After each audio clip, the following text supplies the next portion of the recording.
என் உரையை நான் தொடங்குகிறேன். காளமேகம் என்று சொன்னால், அது பொழிந்து கொண்டே இருக்கும். இது எல்லோருக்குமே தெரிந்த ஒரு செய்திதான்.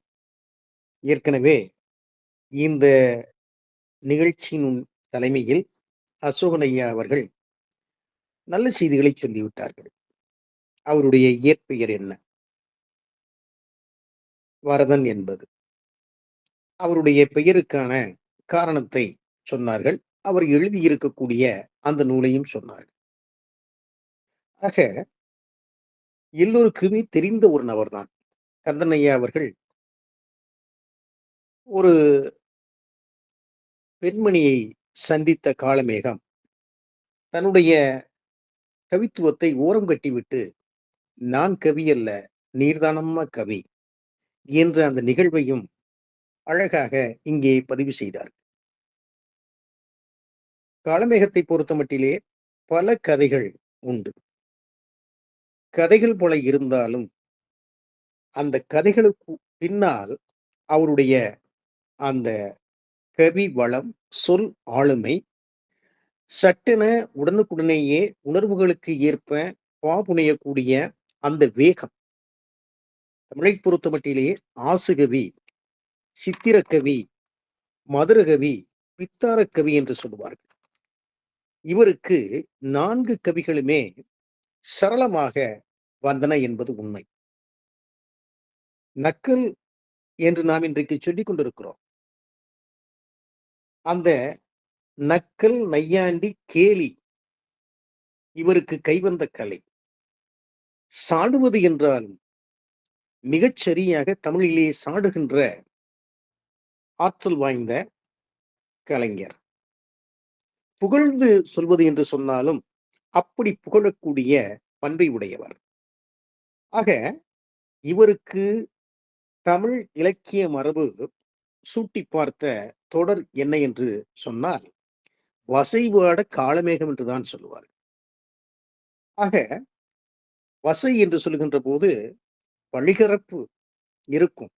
செம்பொருளும் இருக்கும். ஒன்று நல்ல சொல்லைச் சொல்வதன் மூலமாக உள்ளே அந்த பொழியை மறைத்துச் சொல்வது. இன்னொன்று உள்ளபடிக்கு நேரடியாகவே தாக்குவது. இது 2மே இவருக்கு இயல்பாகவே கைவந்திருக்கிறது.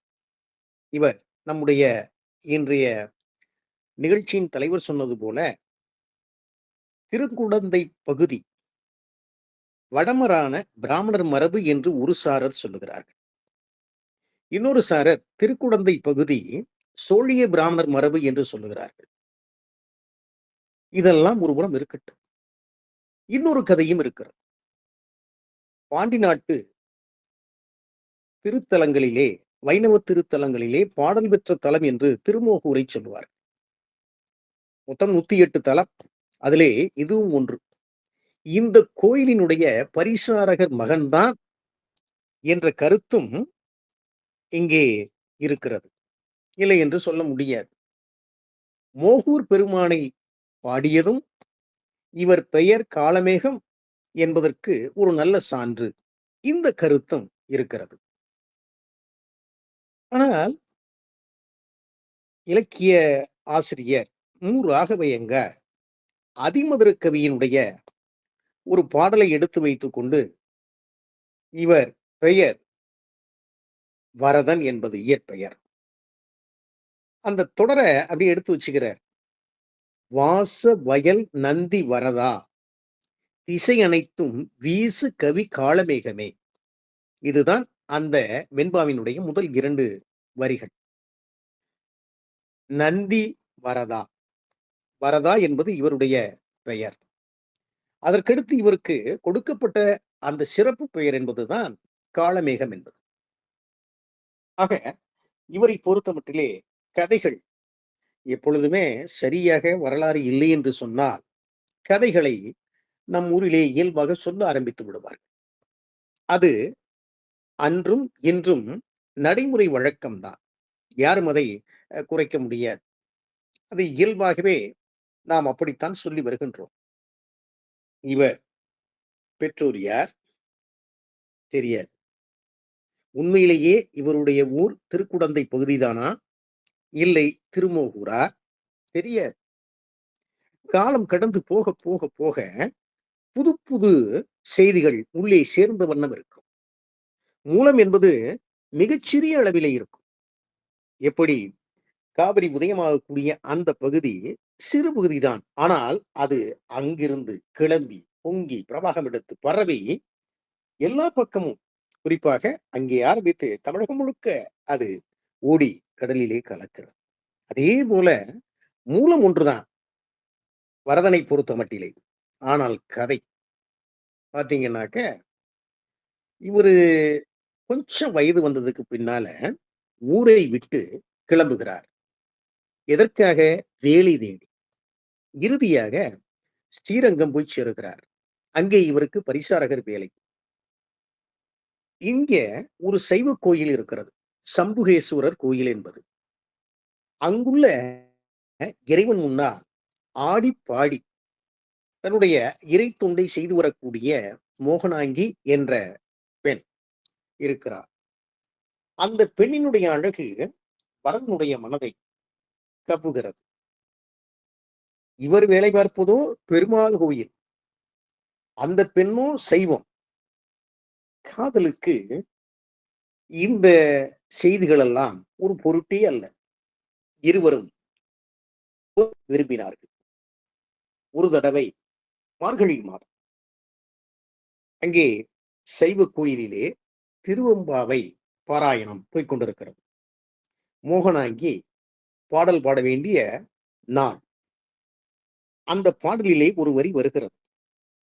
அந்த வரி, இறைவனே, நான் உனக்கான பெண். உன்னை யார் தன்னுடைய இறைவனாக ஏற்றுக்கொண்டிருக்கிறார்களோ அவர்களுக்கே நான் உரித்தானவள் அப்படின்னு ஒரு தொடர் வருது. அந்த தொடரை இவங்க பாட முடியாம தடுமாறுறாங்க. காரணம் இந்த வரதன் தான். அப்போ அவங்க தோழியர் எல்லாருமே ரொம்ப ஒரு மாதிரி கேலியா பேசும்போது இந்த அம்மாவுக்கு ரொம்ப வருத்தமா போயிடுச்சு. வீட்டுக்கு போறாங்க. வீட்டுக்கு போய் கொஞ்ச நேரத்துல காளமேகம் வர்றாப்புல, வேண்டாம், கதவை திறக்க வேண்டாம் என்று சொன்னதாகவும், காளமேகம் விவரம் அறிந்து, சரி, நானும் அந்த பெண்ணும் வாழ்க்கையிலேயே இணைவதற்கு இது ஒரு தடையா? வேண்டாம், நான் மாறுகிறேன் என்று அவர் வைணவத்திலே இருந்து சைவத்திற்கு மாறியதாக ஒரு கதை இருக்கிறது. இது ஒரு கதை. இன்னொன்னு, ஒரு அதாவது தேவியே இவருடைய வாயிலே தாம்பூலத்தை உமிழ்ந்ததாக, அந்த தாம்பூல மகிமையினால் இவர் தொடர்ந்து பாடல் பாடியதாக ஒரு கதை. ஏன்னா, ஒரு நபர் சம்புகேஸ்வரர் கோயில் முன்னால் எனக்கு புலமை வேணும் என்று அங்கிருந்த தேவிக்கு முன்னால் தவம் இருக்கிறார். கடும் தவம். அப்போ தேவி அந்த நபருடைய தவத்தை பார்த்து இவருக்கு அருள் பாலிக்க வேண்டுமே என்று சிறு பெண்ணாக மாறி வாயில தாம்பூலத்தை வச்சுக்கிட்டு அப்படி போறாங்க. போய் அவருடைய தியானத்தை மெல்ல அப்படி கலைக்கிறாப்புல. ஆனா அவரு பார்த்துட்டு கடுமையா சொல்லி அந்த அம்மாவை அங்க இருந்து அப்பால போக வச்சுறாங்க.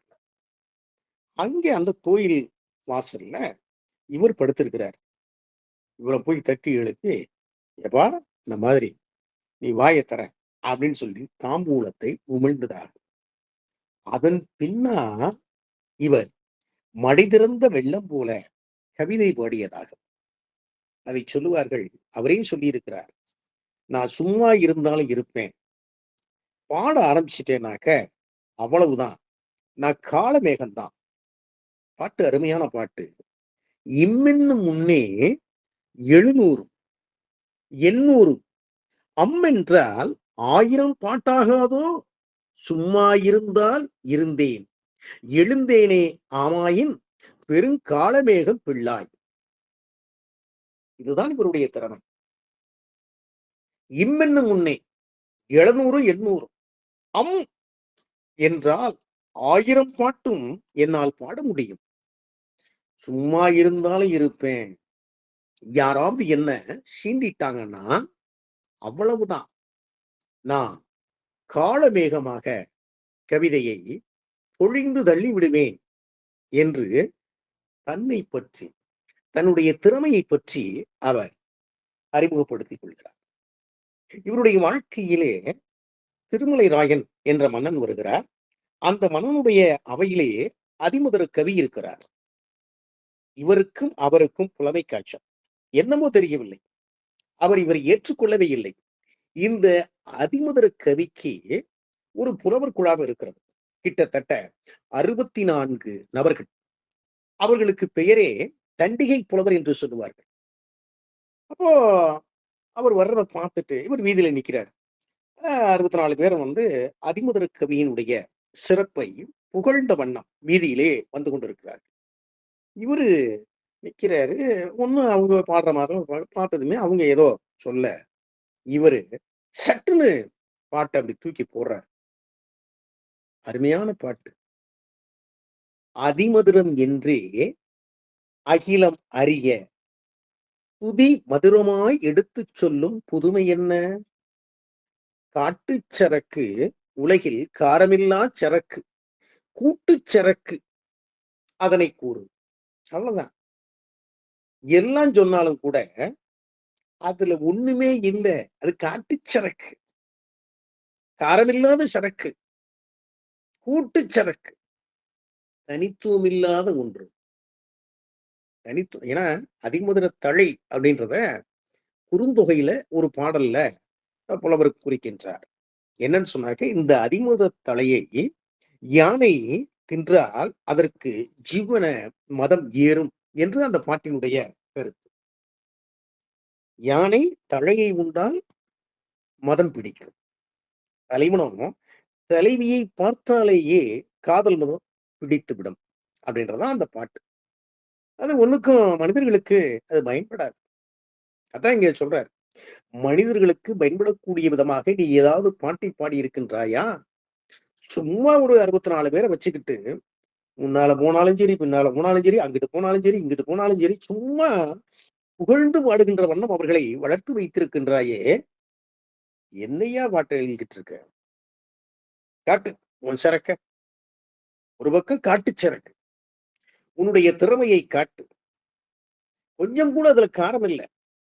ஒரு கவித்துவம் இல்லை. எல்லோரும் அறிந்து அந்த பாடலை உள்வாங்கி ரசிக்கக்கூடிய வகையிலே அது இல்லையே. அது இல்லையே. அது பல பேர் சொன்னதை எடுத்து வச்சு நீ சொல்லிக்கிட்டு இருக்க.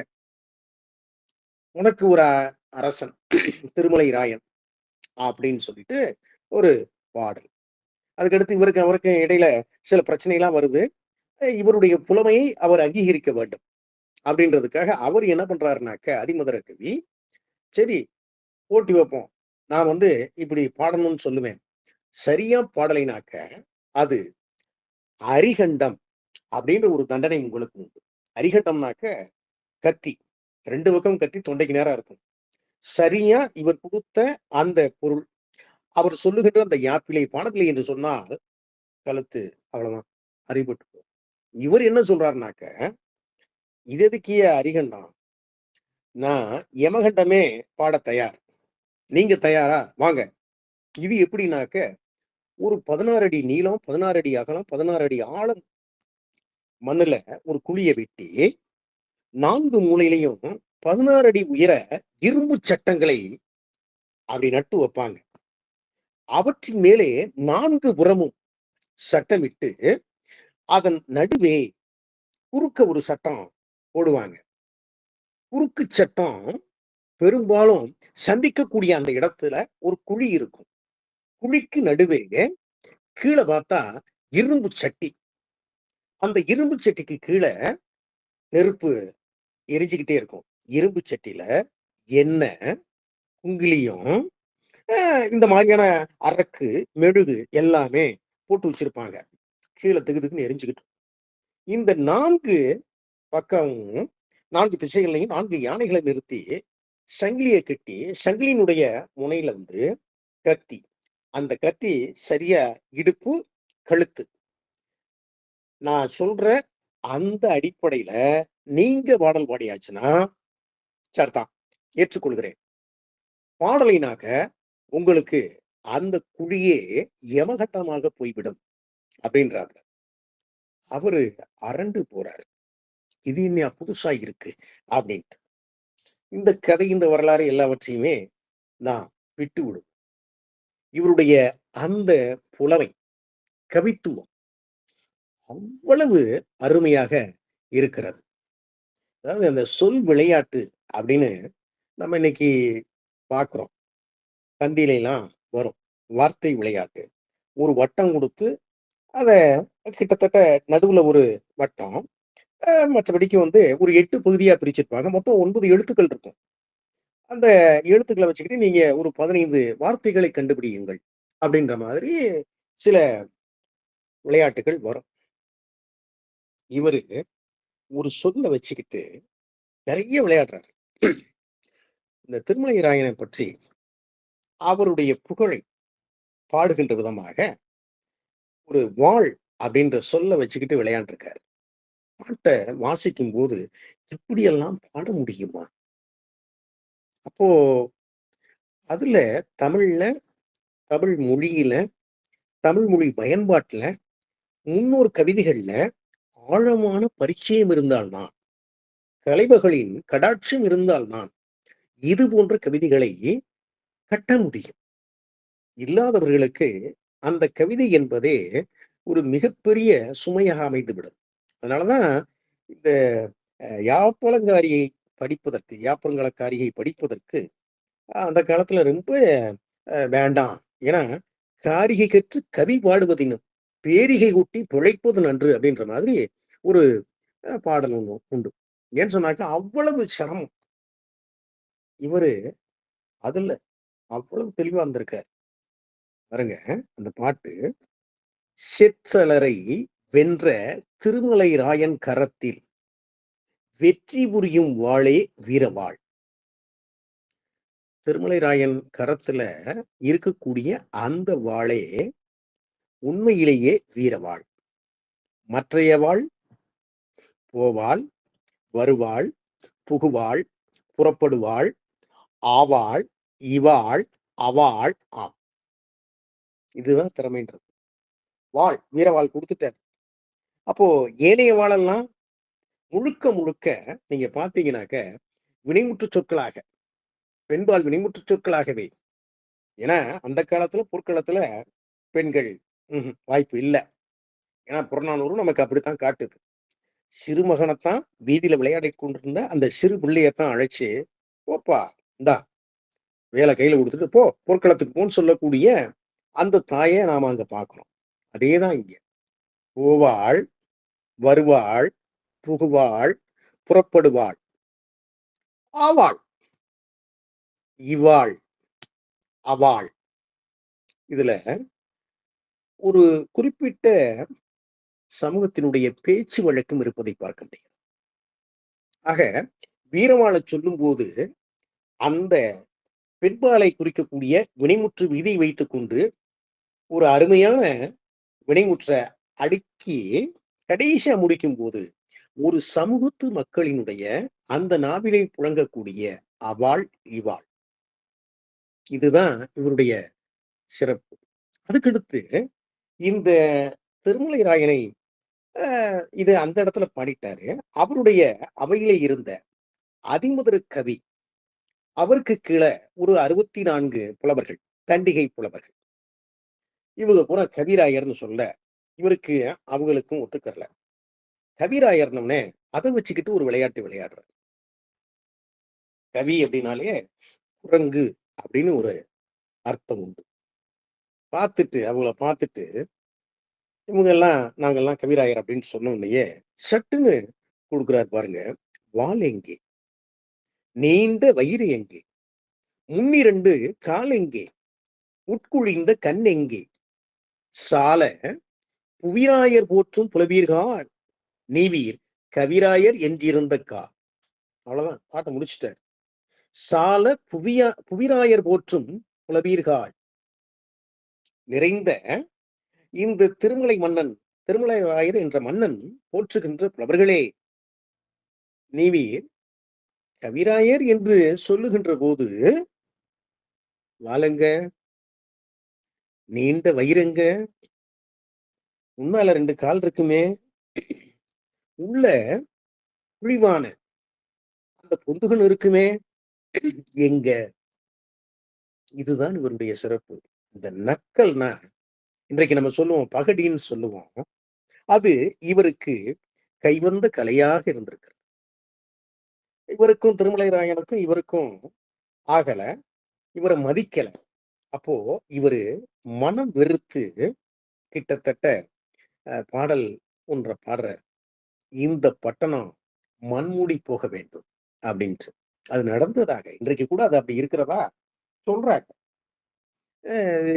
ஒரு வார்த்தை புலவர்கள் சட்டுன்னு சில நச்செழுத்துக்களை வைத்து பாடல்களை பாடினால் இது சம்பவிக்கும். வாலி ஒரு முறை பதிவு பண்றார். கண்ணதாசனுக்கு ஒரு தயாரிப்பாளர், ஒரு நிறுவன அதிபர் தான். அதாவது பணம் கொடுக்காம ஏதோ பண்ணிட்டார். இவர் மனக்கசந்து சட்டுன்னு ஒரு வார்த்தையை போட்டதாகவும், அந்த படப்பிடிப்பு தளம் எரிந்ததாகவும் வாலி பதிவு பண்றாரு. அப்போ புலவர்களுக்கு அந்த வாக்கு பலிதம் என்பது இருந்திருக்கு. இங்க அந்த பாடல் இருக்கு. அந்த பாட்டை அப்படியே பார்த்தோம்னாக்க நமக்கு அது கொஞ்சம் சிரமப்படும். கொஞ்சம் மாத்திட்டோம்னாக்க சரியா வரும். செய்யாத செய்த திருமலைராயன் வரையில் ஐயா அரணே அரைநொடியில் வெய்ய தழல் கண் மாறியான் அதனை கட்டளித்தார் போல் தீயோர் மண்மாறியான் அழிய பாட்டு. கொஞ்சம் மாத்திக்கிட்டா சரியா வரும். ஐயா கடவுள, அரணே ஈசனே, அரைநொடியில், ஒரு நொடி கூட கிடையாது, அரைநொடியில வெய்ய தழல் கண் மாறியான், இந்த நெருப்பு மழையைப் போல அங்கிருந்து அப்படியே அதனை கற்றளித்தார் போல் அப்படியே சுத்தமா அதை தொடச்சி எடுக்கணும். தீயோர் மண்மாறியான், எப்படி அந்த நெருப்பு சுத்தமா இல்லாம அதை போல மண்மாறியான் மண்மழையால் அந்த தீயோரை, என்னை பரிகசித்த, என்னுடைய புலமையை ஏற்காத, என்னை மதிக்காத அவர்கள் இருக்கக்கூடிய அந்த நகரம் அழிய வாட்டு. ஏன் செய்யாத செய்த திருமலைராயன் வரை. அவ்வளவுதான். அதாவது இது அவருடைய அந்த வாக்கு பலிதத்திற்கு எடுத்துக்காட்டு.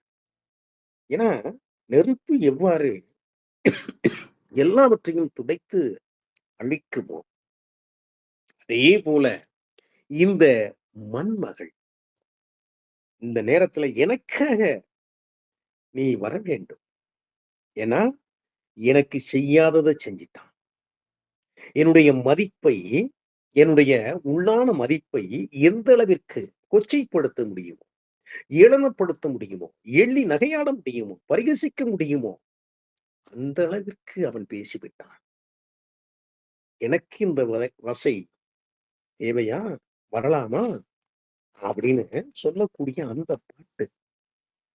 அடுத்து எல்லாருக்கும் தெரிஞ்ச பாட்டு தான்.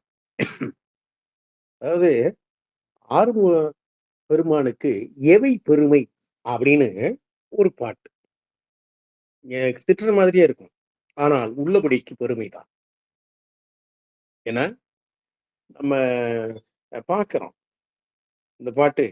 அப்பன் இறந்துண்ணி ஆத்தாள் மலை நீளி ஒப்பரிய மாமன் உரிதிருடி சப்பைக்கால் அண்ணன் பெருமையிறான். அவ்வளவுதான். ஆறுமுகத்தானுக்கு இவை பெருமைம்பாரு. ஈசனை பொறுத்த மட்டிலே செருக்காக தெரிந்த பிரமனுடைய தலையை கிள்ளி அதையே திருவுடாக வைத்துக் கொண்டு பக்தர்களின் அன்பு உள்ளத்தை நாள்தோறும் யாசித்து வந்து கொண்டே இருக்கிறான். அப்பன் இறந்துண்ணி அத்தாள் மலை நீலி, மலையரசன் மகள், ஒப்பரிய மாமன் பாத்துக்கிறோம். அவரு அங்க கிருஷ்ணன் அவதாரத்துல என்ன பண்றாரு? உரி திருடு, உரி திருடி சப்பைக்கால் அண்ணன் விநாயகர் பெருமான் பெருவயிறான். மற்ற எந்த கடவுளருக்கும் இல்லாத ஒரு வயிறு அமைப்பு, பெருவயிறான் பாத்துக்கிறோம். இதுதான், அதாவது முருகக்கடவுளை வாழ்த்தணும். இது ஒரு வித்தியாசமான வாழ்த்து. அப்போ எந்த அளவிற்கு பழைய இலக்கியங்களிலே ஒரு தேர்ச்சி இருந்தது என்று சொன்னார். அதுதான் சிறப்பு. பித்தா அப்படின்னு அவர் அங்க பாடுறார். அதனுடைய நீட்சியாகத்தான் இதை பார்க்க வேண்டியிருக்கிறது. அப்பன் இறந்துண்ணி ஆத்தாள் மலைநீலி, அந்த பாடல் அப்படித்தான். அதற்கடுத்து ஒரு பாடல் கிட்டத்தட்ட நம்ம இன்னைக்கு இந்த செம்மொழி அப்படிலாம் சிலடியை சொல்லிக்கிட்டு இருக்கோம். இந்த பாட்டு 6 தலை, அவ்வளவுதான். இதுதான் அந்த பாட்டினுடைய சிறப்பு. அந்த ஒரு சொல்லே திரும்ப திரும்ப திரும்ப வரும். ஆனா வேற வேற பொருள்ல வந்துகிட்டு இருக்கும். சங்கரருக்கும் 6 தலை, சண்முகருக்கும் 6 தலை, ஐங்கரருக்கும் மாறுதலையானதோ, சங்கை பிடித்தோருக்கு மாறுதலை பித்தா, நின் பாதம் பிடித்தோருக்கு மாறுதலை பார். பார்த்துக்கிடுங்க. 6 மாறு.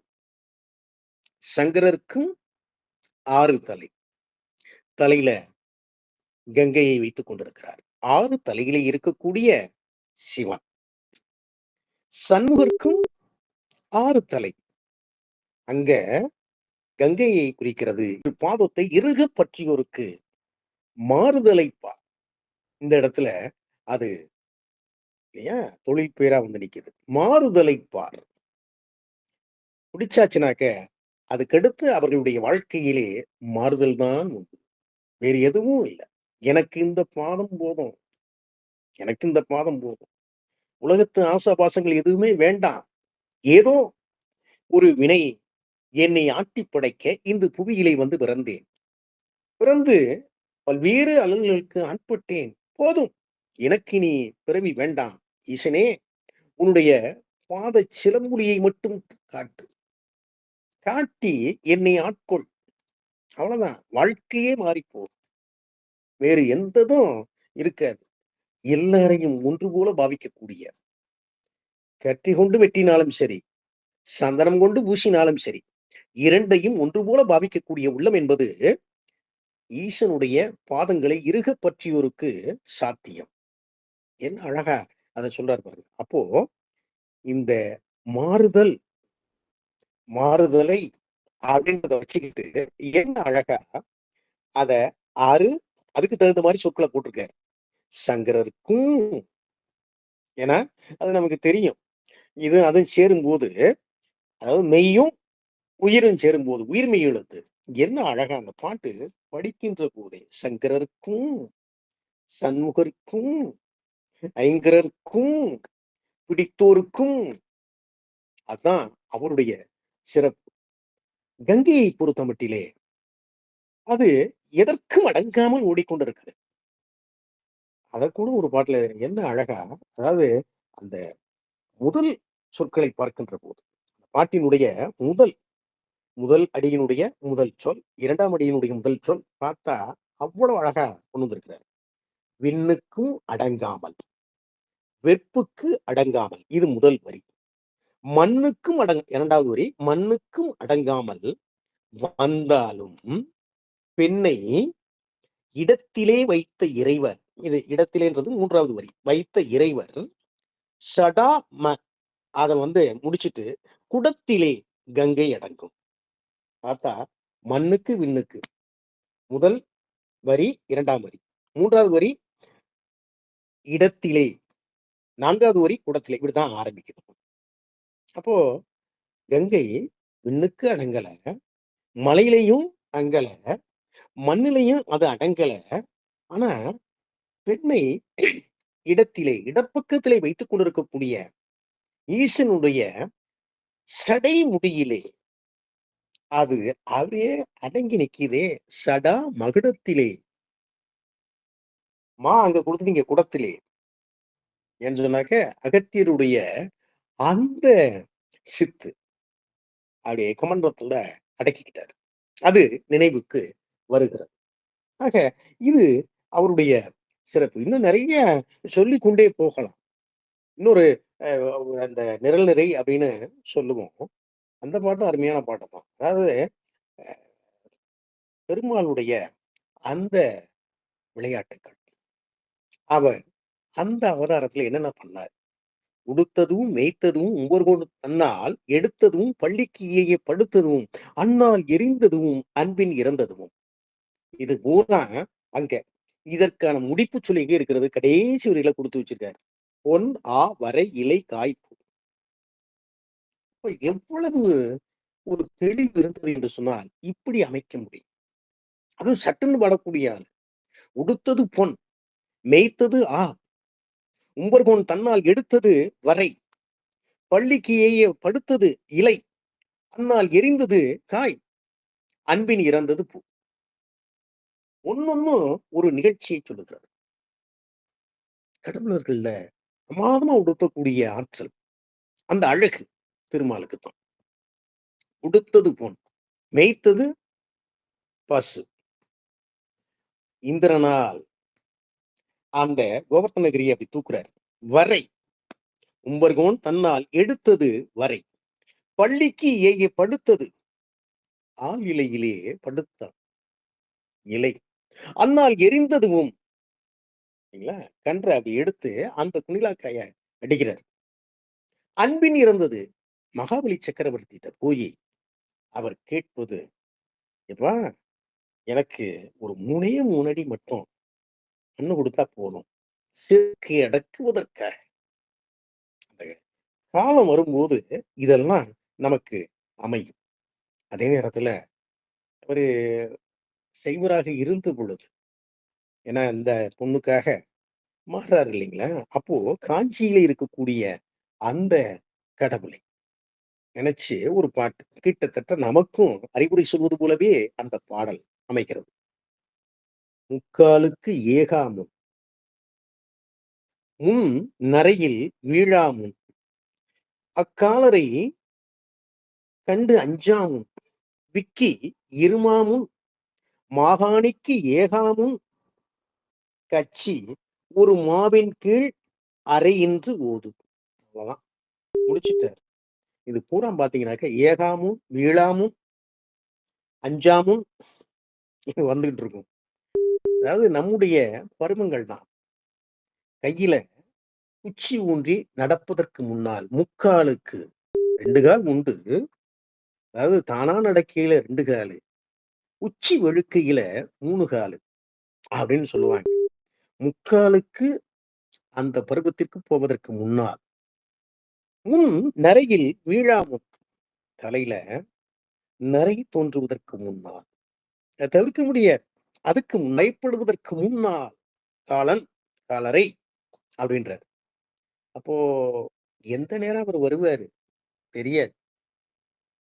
கண்ணதாசன் சொல்லுவாரு இல்லைங்களா? "வந்தது தெரியும், போவது எங்கே? எந்த நேரம் தெரியாது." ஏன்னா, இந்த உலகத்தினுடைய சிறப்பு என்ன? வள்ளுவர் சொல்லுவார், "நெருநல் உளனொருவன் இன்றில்லை என்னும்." அது வள்ளுவ வாக்கு. நேற்று இருந்தார், இன்று இல்லையே, இன்று இல்லையே. ஏன்னா, என்னய்யா? அதுதான்யா இந்த உலகத்தினுடைய சிறப்பு. நம்ம வேற ஏதாவது இப்பத்தான் இருந்தாரு. இப்ப காணோமே. எங்கே போனார்? எங்கே தேடுவது? தெரியாது. இதுதான் நிலைமை. கண்டு அஞ்சாமுன், விக்கி இருமாமுன். அதுவும் தவிர்க்க முடியாது. கண்டிப்பா. ஏன்னா, ஒண்ணு வாத உடம்பா இருக்கணும், இல்லைன்னா பித்த உடம்பா இருக்கணும், இல்லன்னா கோழ உடம்பா இருக்கணும். கோழை.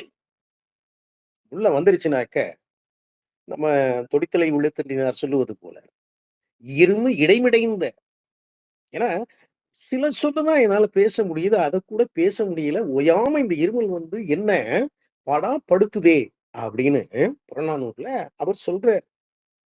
இங்க "மிக்க இருமாமும் மாணிக்கவாசகர் நோயுற்று மூத்து நான் உண்டுகின்றாய் இங்கிருந்து" அப்படிம்பாரு.